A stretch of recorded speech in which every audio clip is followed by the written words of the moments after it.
இந்த செய்தியை உங்களுக்காக வழங்குவது அருண் மசாலா. 1983 ஆண்டிலிருந்து தரத்துடன் தன்மை மாறாத அறுசுவை சமையலுக்கான அருண் மசாலா.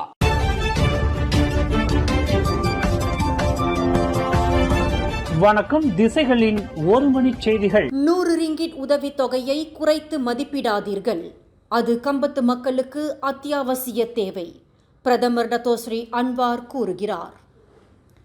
நாட்டு மக்களுக்கு அரசாங்கத்தால் நேற்று அறிவிக்கப்பட்ட ஒரு முறை வழங்கப்படக்கூடிய 100 ரிங்கிட் உதவித் தொகையை குறைத்து மதிப்பிட வேண்டாம் என்று சில தரப்பினரை பிரதமர் டத்தோஸ்ரீ அன்வார் இப்ராஹிம் கேட்டுக்கொண்டார். அந்த 100 ரிங்கிட் தொகை சில தரப்பினருக்கு தேவையில்லாமல் இருக்கலாம், ஆனால் அது கம்பத்து மக்களுக்கு அத்தியாவசிய தேவையாகும் என்று பிரதமர் விளக்கினார். STR எனப்படும் சும்பங்கன் துணை ரஹ்மா மற்றும் சாரா எனப்படும் சும்பங்கன் ஆசாஸ் ரஹ்மா ஆகிய உதவி திட்டங்களுக்கு கூடுதலாக இந்த நிதி உதவி வழங்கப்பட்டுள்ளது.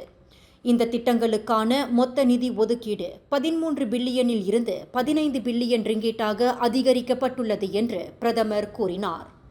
மக்களுக்கு நன்றி தெரிவிக்கும் வகையிலேயே நாடு முழுவதும் உள்ள 18 வயது மற்றும் அதற்கு மேற்பட்டவர்கள் சுமார் 22 மில்லியன் பேருக்கு இந்த 100 ரிங்கிட் நிதி உதவி ஒதுக்கீடு செய்யப்பட்டுள்ளதாக நிதி அமைச்சருமான அன்வார் விளக்கினார். வெறும் 100 ரிங்கிட் தானா என்று சிலர் இலக்காரமாக கேட்கலாம். அவர்கள் மாதத்திற்கு 20,000 முதல் 40,000 ரிங்கிட் வரை சம்பாதிக்கிறார்கள். அந்த 100 ரிங்கிட் அவர்களுக்கு தேவையில்லாமல் இருக்கலாம், ஆனால் லட்சக்கணக்கான கம்பத்து மக்களுக்கு அந்த 100 ரிங்கிட் அத்தியாவசிய தேவையாகும் என்று இன்று நிதி அமைச்சு பணியாளர்களுடன் நடத்தப்பட்ட சந்திப்பின் போது உரையாற்றுகையில் அன்வார் மேற்கண்டவாறு கூறினார். இறந்தவர்களை தண்டிக்க அரசாங்கம் நோக்கம் கொண்டு இருக்கவில்லை என்று பிரதமர் டத்தோஸ்ரீ அன்வார் இப்ராஹிம் இன்று விளக்கினார். ஆனால் சம்பந்தப்பட்டவர்களால் தவறாக பயன்படுத்தப்பட்ட நாட்டின் நிதியை மீட்டெடுக்க அரசாங்கம் உறுதி பூண்டுள்ளதாக பிரதமர் குறிப்பிட்டார்.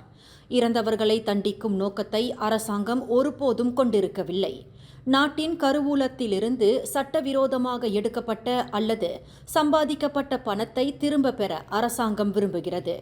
சட்டவிரோதமாக பில்லியன் ரிங்கிட் பணம் குவிக்கப்பட்டுள்ளது. அது மக்களின் பணமாகும்.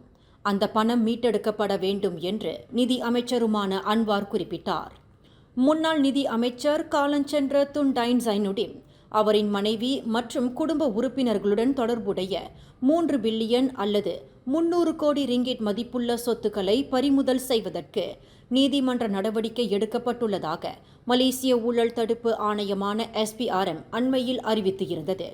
அந்த சொத்துக்கள் மலேசியாவிற்கு அப்பாற்பட்ட நிலையில் England, America, Switzerland, Singapore, Italy, Japan, Indonesia, Africa உட்பட பல்வேறு நாடுகளில் குவிக்கப்பட்டு இருப்பதாக SPRM குற்றஞ்சாட்டியுள்ளது. இதன் தொடர்பில் கருத்துரைக்கையில் பிரதமர் அன்வார் மேற்கண்டவாறு கூறினார். ஜொஹூர் கடற்பரப்பில் வீற்றிருக்கும் பவளப்பாறை தீவான புலாவ் பத்து புத்தே தீவு தொடர்பில் 100 வயது காரணமாக துன் மகாதிர் முகமட் மீது நடவடிக்கை எடுக்கப்படவில்லை என்று அறிவித்து இருக்கும் அரசாங்கத்தின் முடிவை அந்த முன்னாள் பிரதமரின் வழக்கறிஞர் சாடியுள்ளார்.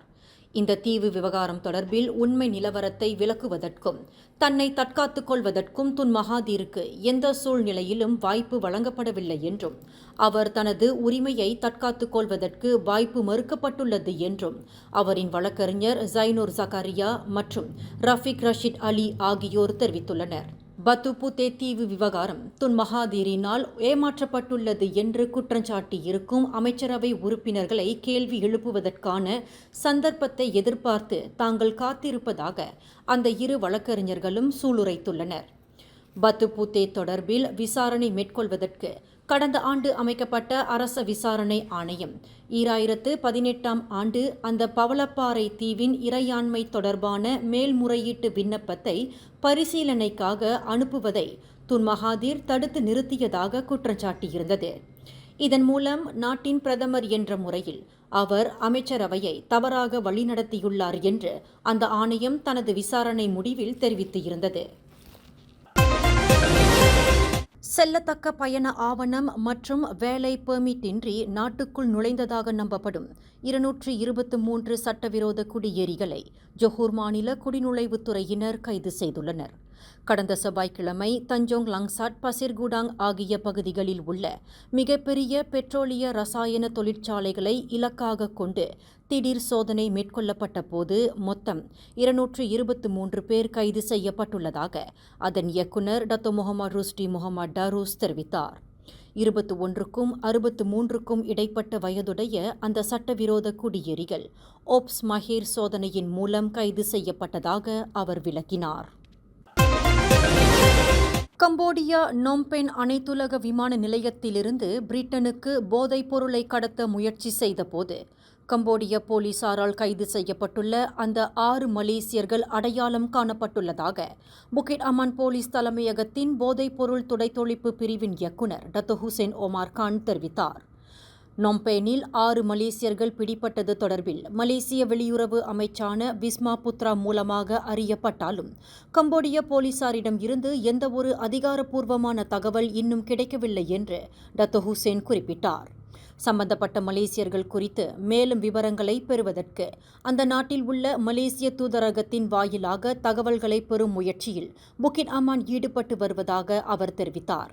மலேசியாவை தளமாக கொண்டு செயல்படும் அனைத்துலக போதைப் பொருள் கடத்தல் கும்பலுக்கும் பிடிப்பட்ட 6 மலேசியர்களுக்கும் தொடர்பு உள்ளதா என்பது குறித்து இதுவரை தங்களால் உறுதிப்படுத்த இயலவில்லை என்று டத்தோ ஹுசேன் மேலும் கூறினார். 7 மாத கர்ப்பிணி மாது சுட்டுக் கொல்லப்பட்டது தொடர்பில் கடந்த 3 ஆண்டு காலமாக போலீசாரால் தீவிரமாக தேடப்பட்டு வந்த ஆடவர் கைது செய்யப்பட்டுள்ளார். கடந்த 2022ஆம் ஆண்டு ஜூன் மாதம் நடந்த இந்த துப்பாக்கிச்சூட்டு சம்பவம் தொடர்பில் போலீசார் மேற்கொண்ட தீவிர தேடுதல் வேட்டையில் நேற்று புதன்கிழமை இரவு 7 மணியளவில் கிளந்தான் பசேர்மாஸ் கம்பொன் புக்கிட் லத்தா என்ற இடத்தில் பொது நடவடிக்கை பிரிவு போலீசார் மூலம் 24 வயது மதிக்கத்தக்க அந்த ஆடவரும் அவரின் நண்பரும் பிடிபட்டனர். அந்த 2 நபர்களும் சிறுநீர் பரிசோதனைக்கு உட்படுத்தப்பட்ட போது அவர்கள் போதைப்பொருள் உட்கொண்டு இருப்பது உறுதி செய்யப்பட்டுள்ளதாக பசேர்மாஸ் மாவட்ட போலீஸ் தலைவர் கமா அசுரால் முகமது தெரிவித்தார். 3 ஆண்டுகளுக்கு முன்பு 26 வயது கர்ப்பிணி மாது பசேர்மாஸ் ஜலான் கம்போங் ரேப்பே என்ற இடத்தில் சாலையோரத்தில் நிறுத்தப்பட்டு இருந்த ஒரு காரில் துப்பாக்கிச்சூட்டு காயத்துடன் இறந்து கிடந்தது கண்டுபிடிக்கப்பட்டதாக கமா அசுரால் குறிப்பிட்டார். 2 வாகனங்கள் சம்பந்தப்பட்ட விபத்தில் கார் ஒன்று தடம் புரண்டதில் ஓர் இந்தோனேசிய மாது உயிரிழந்தார். மேலும் 2 காயங்களுக்கு ஆளாகினர். இச்சம்பவம் நேற்று பின்னிரவு 12:17 மணியளவில் தைப்பிங் சங்கட்ஜரிங் தமன் மந்தரி என்ற இடத்தில் நிகழ்ந்தது. புரோட்டோன் சாகா காரும் பொரோடோவா மைவி காரும் சம்பந்தப்பட்ட இந்த விபத்தில் 3 பயணித்த புரோட்டோன் சாகா கார் தடம் புரண்டது. இதில் 2 பெண்கள் ஓர் ஆண் இருந்தனர். 21 வயது மதிக்கத்தக்க ஓர் ஆணையும் ஒரு பெண்ணையும் பொதுமக்கள் காப்பாற்றிய வேளையில் இடிபாடுகளுக்கு இடையில் சிக்கிக்கொண்ட 55 வயது இந்தோனேசிய மாது சம்பவ இடத்திலேயே மாண்டதாக தீயணைப்பு படை பேச்சாளர் தெரிவித்தார். இந்த செய்தியை உங்களுக்காக வழங்கியது அருண் மசாலா. 1983ஆம் ஆண்டிலிருந்து தரத்துடன் தன்மை மாறாத அறுசுவை சமையலுக்கு அருண் மசாலா. மேலும் செய்திகளை தெரிந்து கொள்ள கீழே இருக்கும் பெல் பட்டனை அழுத்துங்கள். உங்கள் மகிழ்ச்சியை வெளிப்படுத்த லைக் மற்றும் ஷேர் செய்யுங்கள். தொடர்ந்து திசைகளோடு இணைந்திருக்க சப்ஸ்கிரைப் செய்யுங்கள்.